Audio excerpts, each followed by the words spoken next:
اور ڈاکٹر اسرار صاحب کی 3 کنٹریبیوشنز میں اینڈ پہ ذکر کروں گا. نمبر 1 بیان القرآن جو پیشن سے ریکارڈ ہوا ہے. مودودی صاحب کا تفہیم القرآن تو ریٹن میں تھا, تدبر القرآن امین احسن اصلاحی صاحب کا ریٹن میں تھا, اس کو پریکٹیکلی ویڈیو کے فارم میں بیان القرآن کے ذریعے ریکارڈنگ کروا کے ایک پڑھے لکھے انٹیلیجنشیا تک جس طریقے سے ڈاکٹر اسرار صاحب کی بات پہنچی ہے, کوئی کمیونیکیشن گیپ نہیں ہے. علماء کو سنے تو آپ کو سمجھ ہی نہیں آتی. پھر ڈاکٹر صاحب کا جو سٹائل تھا, واقعی جب بندہ قرآن سنتا لگتا ہے قرآن اسی انداز میں نازل ہوا ہے. یہ ان کا سٹائل ہے. اور آپ یہ میرے اندر بھی کچھ رمق دیکھتے ہیں نا, یہ ڈاکٹر اسرار صاحب کی وجہ سے. انسان جو ہے نا وہ بعض اوقات جس کے ساتھ ایفیلیٹ ہوتا ہے نا تو وہ اس کا رنگ اس پہ چڑھنا شروع ہو جاتا ہے. ویسے خیر میں بچپن سے ہی جذباتی علیحدہ سے ایک میری نیچر ہے, لیکن یہ پھر ڈاکٹر اسرار صاحب مجھے تو سٹائل پسند ہے. اور یہی وجہ ہے ڈاکٹر اسرار کا آپ قرآن سن لیں یا ہماری قرآن کی ریکارڈنگ سن لیں اور باقی کسی اور کی سن لیں تو وہ اسی طریقے سے ونس اپان اے ٹائم ایک دفعہ کا ذکر ہے. لیکن یہاں پہ کوئی ایک آیت, میرے ٹک ٹاک کے اوپر ہزاروں ویڈیوز آلموسٹ اس وقت چڑھ چکی ہیں, چند سیکنڈز کی ویڈیوز ہے, ایک دفعہ بندہ سنتا ہے نا ہل جاتا ہے. وہ کیوں؟ وہ پیشن کے ساتھ بیان ہو رہا ہوتا ہے. تو یہ سب سے بڑا کارنامہ ہے جو 1998 میں اسی ڈیفینس والی مسجد میں انہوں نے ریکارڈ کروایا تھا. دوسرا جہاد اور قتال, کوئی اور سپیکر نہیں ہے. مودودی صاحب نے تو الجہاد فی الاسلام لکھی اس زمانے میں جب سارے کے سارے مولوی انگریزوں کے زیر اثر جہاد سے بھاگ رہے اور منہ چھپاتے پھر رہے تھے اور کہتے تھے اسلام تو امن سے پھیلا ہے. یار رومن اور پرشین امپائر جو ہیں وہ یرموک اور قادسیہ میں تارج بی صاحب کی آڈیو ریکارڈنگ لگا کے گرائی گئی ہیں یا تلوار کے زور پہ؟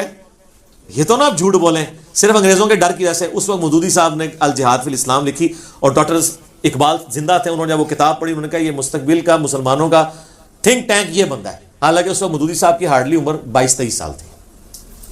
بعد کا مودودی تو پھر کتنا بڑا مودودی ہوگا.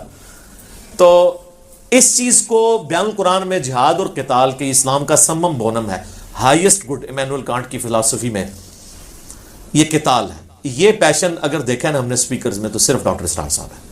باقی لوگ تو یہ بات کرنا ہی چھوڑ گئے, کوئی بھی نہیں ڈرتے ہوئے بات ہی نہیں کرتا کہ کوئی آ کے جو ہے وہ نامعلوم افراد ہی اٹھا کے نہ لے جائیں جہاد اور قتال پہ بات. کیونکہ اس وقت پریکٹیکلی دہشت گرد تنظیموں کی وجہ سے جہاد بدنام بھی تو ہوا ہے, لیکن اس کا قطن یہ رزلٹ نہیں نکلنا چاہیے کہ آپ جہاد اور قتال پہ بات کرنا ہی چھوڑ دیں کہ اوریجنل جہاد بھی, جہاد تو اسلام کا سمم بونم ہے جناب. اس کے بغیر تو یہ اسلام کی ریڑھ کی ہڈی ہے. تو یہ ڈاکٹر اسرار صاحب کو میں کریڈٹ دیتا ہوں. اور ڈاکٹر اسرار صاحب کے اپنے نظریات آپ نے اگر دیکھنے ہوں, ان کی زندگی کا پیشن دیکھنا ہو تو ایک دن جیو کے ساتھ سہیل وڑائٹ صاحب نے ریکارڈنگ کی تھی 2003-2004 کے اندر, وہ یوٹیوب پہ رکھی ہے. یوٹیوب پہ تو 2009 میں اپلوڈ ہوئی, اکتوبر میں. ریکارڈنگ وہ پہلے کی ہو چکی تھی. وہ کمال ہے, وہ 22 منٹ کی ہے ٹوٹل ریکارڈنگ, کیونکہ اشتہار کے بغیر انہوں نے اپلوڈ کی ہوئی ہے. مختلف لوگوں نے, آپ لکھیں ایک دن جیو کے ساتھ ڈاکٹر اسرار, کمال, آپ کو مزہ آئے گا وہ دیکھ کے.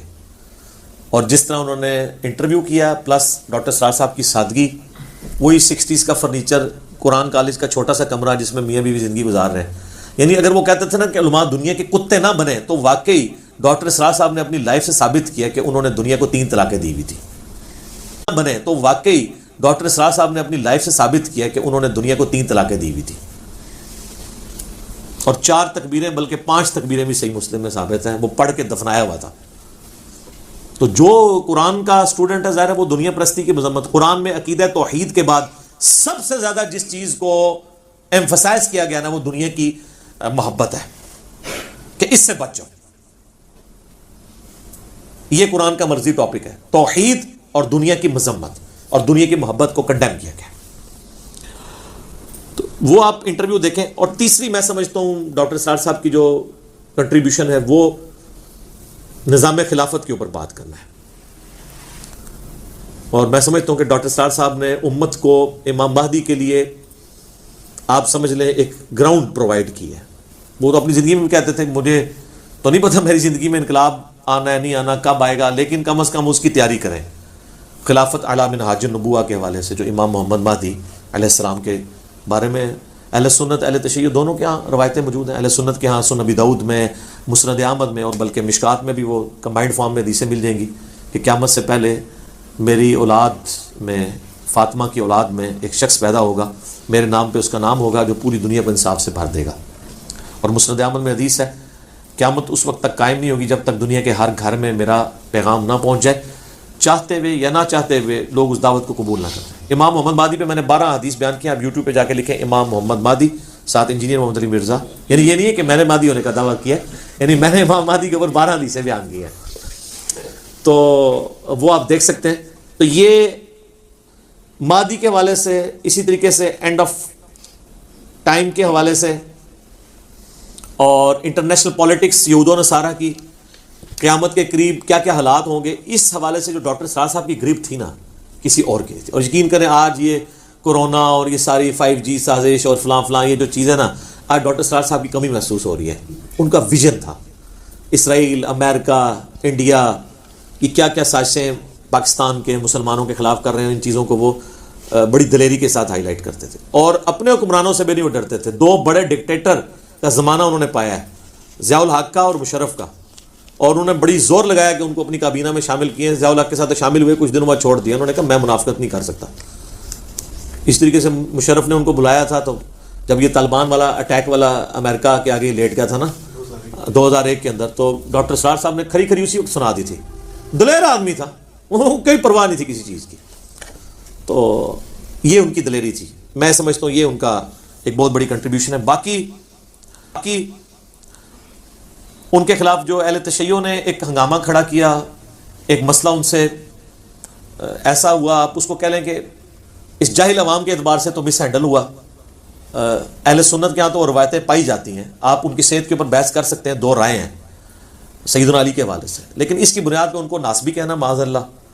مولا علی کے لیے جتنی ان کی محبت تھی، ان کی تو کتاب ہے مسیل عیسیٰ، سیدنا علی کی شان میں ان کا ایک لیکچر ہے جو ریٹن فارم میں آیا ہے، اور تسبیح فاطمہ والی بخاری مسلم کی حدیث جب بھی وہ بیان کرتے تھے ان کی آنکھوں میں آنسو آ جاتے تھے۔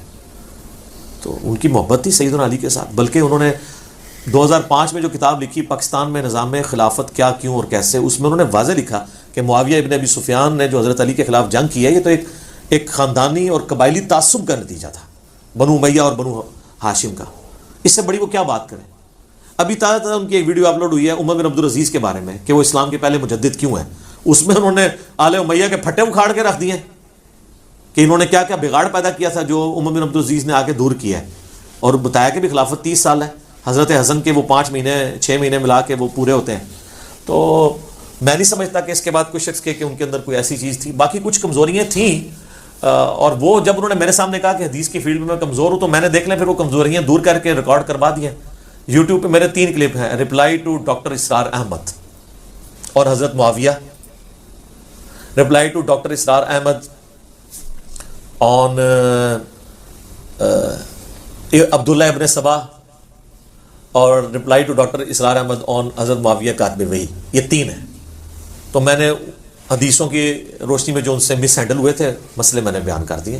انہوں نے کہہ دیا تھا کہ مولا علی نے کہا کہ یہ جو قرآن میں سورۃ الحجر کی آیت ہے کہ اہل ایمان قیامت والے دن اللہ تعالیٰ ان کے دلوں سے کدورت نکال دے گا اور وہ آمنے سامنے جو ہے وہ تختوں پہ بیٹھے ہوں گے، تو یہ حضرت علی نے کہا یہ میرے اور معاویہ کے بارے میں۔ تو میں نے کہا تو معاویہ کا تو نام ہی نہیں ہے اس میں، یہ تو انہوں نے کہا تھا یہ میرے، عثمان، طلحہ اور زبیر کے بارے میں، اور مستدرک للحاکم میں ہے، سنن نسائی الکبریٰ کے اندر ہے، اور کتابوں کے اندر، میرے کربلا والے ریسرچ پیپر میں ہے۔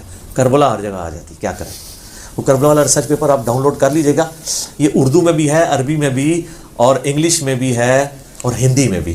200 احادیث کربلا کے اوپر جمع کیے ہیں، اکثر بخاری مسلم سے ہیں، اور باقی جو کتابوں سے ان کے اوپر تحقیق بھی ہے، شیخ البانی کی، شیخ زبیر زئی کی، شیخ شعیب آرناؤت کی رحمہ اللہ اجمعین۔ تو یہ فریلی آپ ڈاؤن لوڈ کریں ahlsunnatpak.com سے۔ تو اسی طریقے سے عبداللہ ابن سبا کے والے سے میں نے بتایا کہ شہادت عثمان میں اس کا کوئی لینا دینا نہیں تھا، شہادت عثمان کے اسباب کچھ اور تھے، وہ آل امیہ تھی۔ تو میں نے علمی اختلاف بھی ان سے کیا ہے، لیکن یہ شیعہ نے جس طریقے سے ان کو 0 سے ملٹیپلائی کیا، یہ بات بالکل غلط ہے۔ اور ایک آدھ مسئلہ مس ہینڈل ہونے سے آپ کسی کو 0 سے ملٹیپلائی نہیں کر سکتے۔ اوورآل اس کے کریکٹر میں چیزیں دیکھنی چاہیے کہ کیا ہے، تو پھر ایک آدھ بات کے اوپر ٹالریٹ ہو سکتا ہے، اور پھر جب وہ بندہ کہہ بھی رہا ہو کہ مجھے اس حوالے سے کمزوری ہے، بدنیت ہو تو وہ کبھی بھی نہ اس طرح کی باتیں، یعنی اہل سنت میں بڑی جرت ہے، یا مودودی صاحب نے جرت کی ہے میرے شام کے بارے میں بولنے کی، یا ڈاکٹر اسرار صاحب نے، باقی لوگ تو جرت نہیں کرتے ہیں۔ تو یہ جرت ہی میرا خیال کافی ہے۔ غامدی صاحب نے بھی آگے اب جرت کی ہے، وہ بھی ایک سلیم صافی صاحب کا بھلا، انہوں نے پروگرام ریکارڈ کرایا تو ہم نے پھر وہ اس کے اوپر ویڈیو ریکارڈ کروا دی تھی۔ تو یہ جناب ڈاکٹر اسرار صاحب کا میں نے 10 سال بعد ان کو جو کچھ میری یادداشت میں تھی چیزیں کچھ میں نے پوائنٹس لکھ لیے تھے کہ میرے سے کوئی اوور لک نہ ہو جائے، باقی میں نے جو لکھا تھا اس سے کم از کم 2-3 گنا زیادہ ہی بیان کر دیا، کیونکہ جو باتیں ذہن میں آئی ہیں. آخر میں ان کے لیے دعا کریں گے کہ اللہ تعالیٰ ان کی غلطیوں سے درگزر فرمائے، انہیں نیک کاموں کا اجر عطا فرمائے، اور ان کی علمی کاوشوں کو قیامت تک کے لیے ان کے لیے صدقہ جاریہ بنائے، اور ان کے جو لواحقین ہیں ان کو پورے صبر و استقامت کے ساتھ ان کے مشن کو آگے لے کے چلنے کی توفیق عطا فرمائے.